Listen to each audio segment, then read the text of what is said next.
Welcome knitters, I'm Jana with Purl Together, and this week we're going to introduce a very basic lace pattern. It's a good way to get started. We're just going to knit a little square dishcloth that has a simple tulip lace pattern. So it's easy to follow along and you'll be able to tell what's going on with the eyelets and the decreases and the increases by yarn overs. You'll see what I mean in just a moment. Before we get started though, I want to give a big thank you to 3 new patrons. Pam, Lisa, and Elizabeth, thanks so much for your pledges. If you're wondering how you can become a patron, hop on over to patreon.com/Purl Together and you can see what I'm offering for your small monthly pledge. I really appreciate the support. That's what keeps these videos coming each and every week. All right, let's get started with our lace dishcloth. All right, I've used the long tail cast on to start with 37 stitches. So now I'm just going to knit back and forth and make some garter stitch rows. So just knitting back and forth for 4 rows. All right, this edge right here is my cast on row, and then I've knitted back and forth in 4 rows. So that gives me 2 garter stitch bumps here on each side. Now I want to have 3 stitches on each side for a border. So that's not counted in this tulip pattern that we're doing. So I'm just going to knit 3 on the beginning and the end of each row. And then I'm going to start the pattern that we've printed, that I've linked to in the description down below. So for row 1, you're just going to simply knit straight across. And row 2, you're going to purl back. So we're going to have a couple of rows of stockinette stitch or stocking stitch rather than garter stitch, because our background is going to be smooth, not bumpy on each side like you have with garter stitch.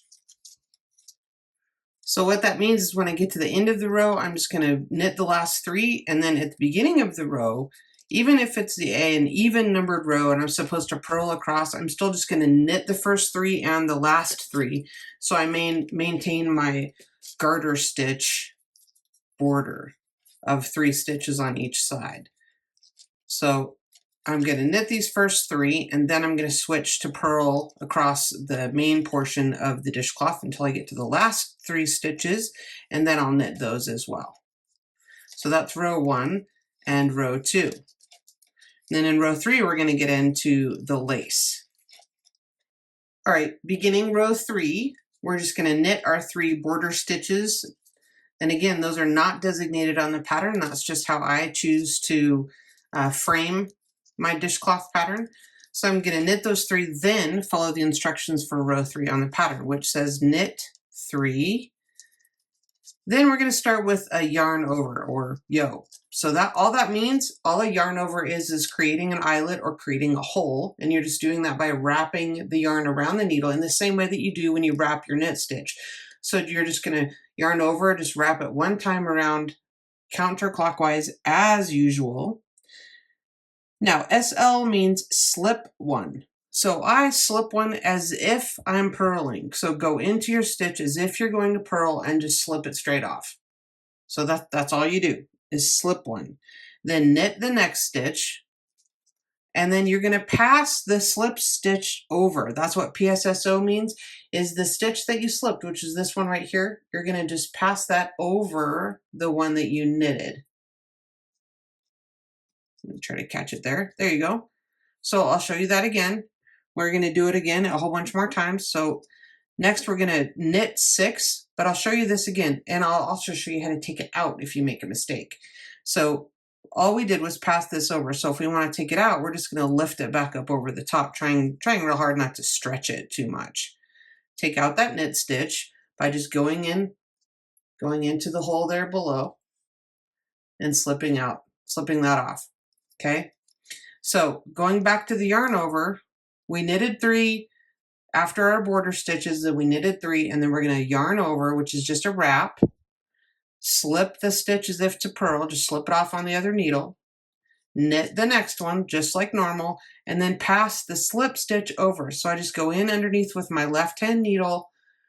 You can see I kind of pulled down to tighten that knit stitch on my needle so I don't lose it, and then I just pass the slip stitch over, trying not to stretch it out. And then I usually just go like that, just kind of straighten everything.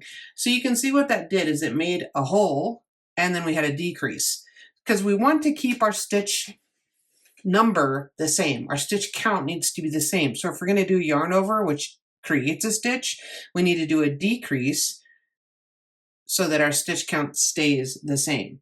Then we're just going to knit 6. And we're going to repeat that sequence until we get to the last 4 stitches. I better count. So you can see where the yarn over was. There's the hole. There's my decrease. So then I'm going to knit 6 after that. So 1 more. And then we're going to do the same thing again. Yarn over, slip 1 as if to purl, knit 1, and then pass the slip stitch. Again, I'm tightening this down to snug that stitch up on the right hand needle so I can get this over it. And then we have our eyelet. So now we're just going to knit 6 again and do the same thing all the way across until we get to the last 4 stitches. And then we're going to just follow the instructions on the pattern. 5, 6. Okay, 1 more time. Yarn over, slip 1 as if to purl, knit the next stitch, and pass the slip stitch over the one we just knitted. There you go. Okay, knit 6. Now, until I have 4 stitches left, but that's not counting my 3 border stitches here. So I'm right on track. I have 4 stitches of my pattern left, and then I have 3 of my border stitches. So I'm going to continue on and do what it says, yarn over. Now we're going to slip 1, knit 1, pass the slip stitch over just like we have been, and instead of knitting 6, we're just going to knit 2. So that was the only difference. Then we'll knit our 3 border stitches, turn our work, and knit our 3 border stitches just as we have been, and then purl all the way across. And when you're purling into those yarn overs, you just want to be careful because it will feel awkward, but you just want to be careful not to lose it off the tip of the needle. So after I knit those 3 border stitches, I'm going to bring my yarn to the front and I'm going to purl. Because on row 2, it told us that every even row we get to purl. So here I am at that yarn over. We just want to make sure we just purl into it as if it's a regular stitch. And that's what creates those those holes. That creates lace. So normally whenever you have a hole created by a yarn over, you're going to have a decrease corresponding so that you maintain your same stitch count. Unless of course you're knitting a shawl that begins at a point and widens out, then you want those yarn overs in order to increase the size of your garment or increase the number of stitches that you have. So that's often an intentional way to do an increase that's also decorative. Okay. So let me get through with this and we'll go on to row 5. All right, I purled all the way across and then I took my yarn to the back right here and I knitted those last 3 stitches for my border.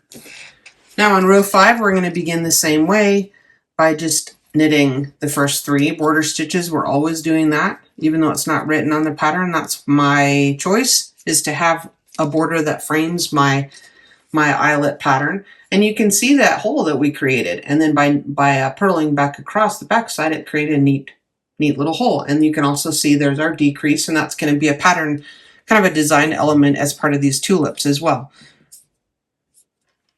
Okay, so after my border stitches, the pattern indicates on row 5, we're going to knit 1, knit 2 together. We've learned that before. You just go in both loops as if to knit, wrap your stitch, and knit those together. But now we've done a decrease, so you guessed it, we're going to have a yarn over to maintain our stitch count.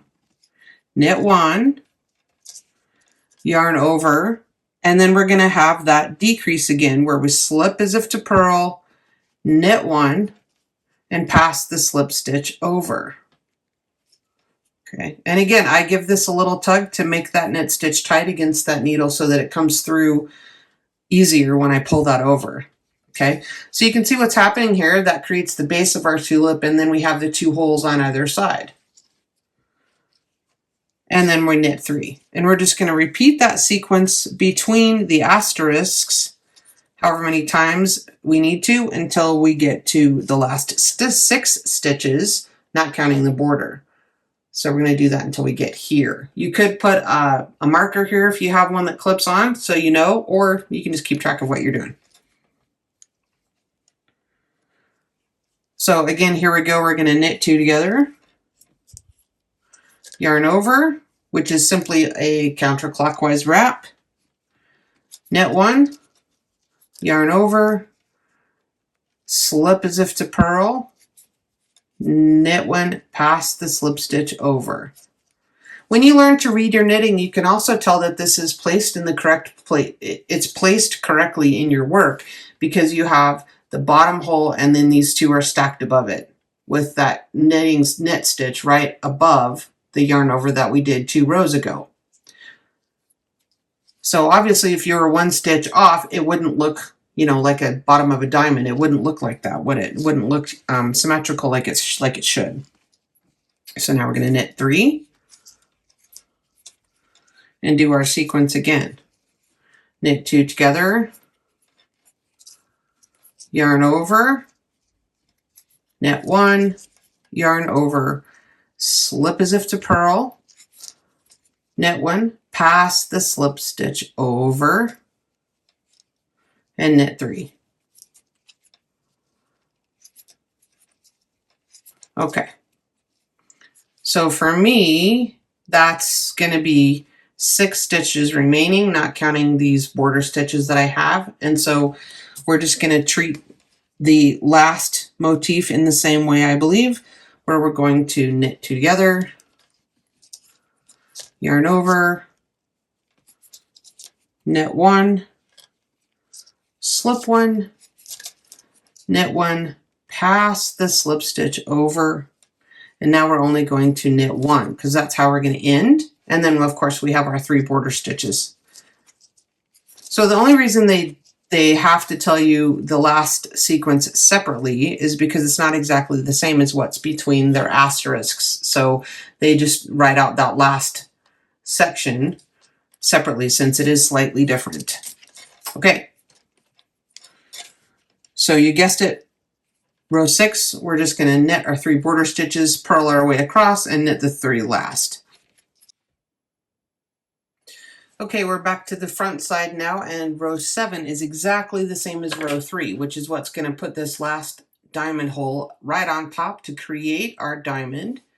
Then we're going to have a couple of straight up stockinette knitting rows until we do the whole thing again on row 11, just staggered over a little bit. So instead of having the tulips right on top of each other in a line, they'll be staggered over in the middle, so you'll have a tulip right here. So they'll be like that, like you see in the photo. Okay. So I think I've demonstrated all of the techniques so far. So I'm going to carry on until I'm about halfway through and then I'll show you what it looks like. Okay, it's looking pretty good. I've completed 2 full repeats of 16 rows. So you can tell that's to here where you have 2 complete sets of those tulips. So I've got 2 of those. I'm probably just going to do 1 more and then measure to see if I have a square cloth. And then I'm just going to repeat my garter stitch rows here, 2 of those, and bind off. So I'll show you that shortly. Okay, I've completed 3 full sets of the chart. After I did the last row 15, where I made this last eyelet here, then I purled my way back, which was row 16, and then I just am going to do my garter stitch rows. So I've knit it across once, and then I'll go back and forth a couple more times until I have the same number of ridges I have down here, and then I'll do my bind off.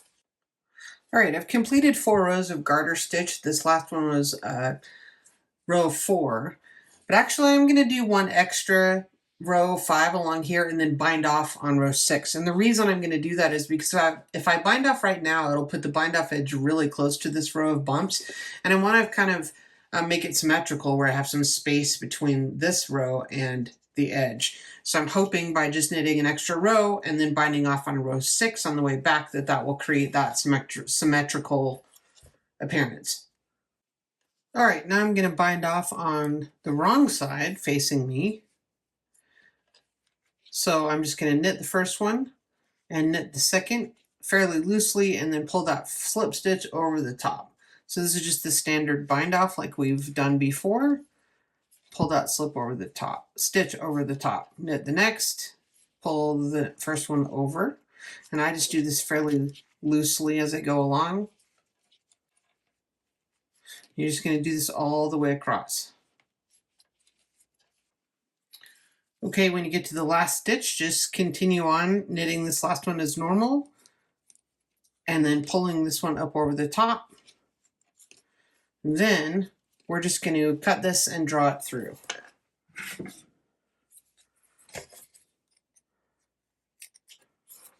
All right, draw that through, and then we'll weave that down alongside the edge. And then I have a couple other things to weave in. I was just using up some scraps, so I'll need to take care of those ends as well. I'm really pleased with how this looks. The edges look great. Yeah, I like it a lot. All right, thanks for joining me. If you find these videos helpful, give me a thumbs up. Consider subscribing and becoming a patron. And I appreciate your support, and I'll see you next week.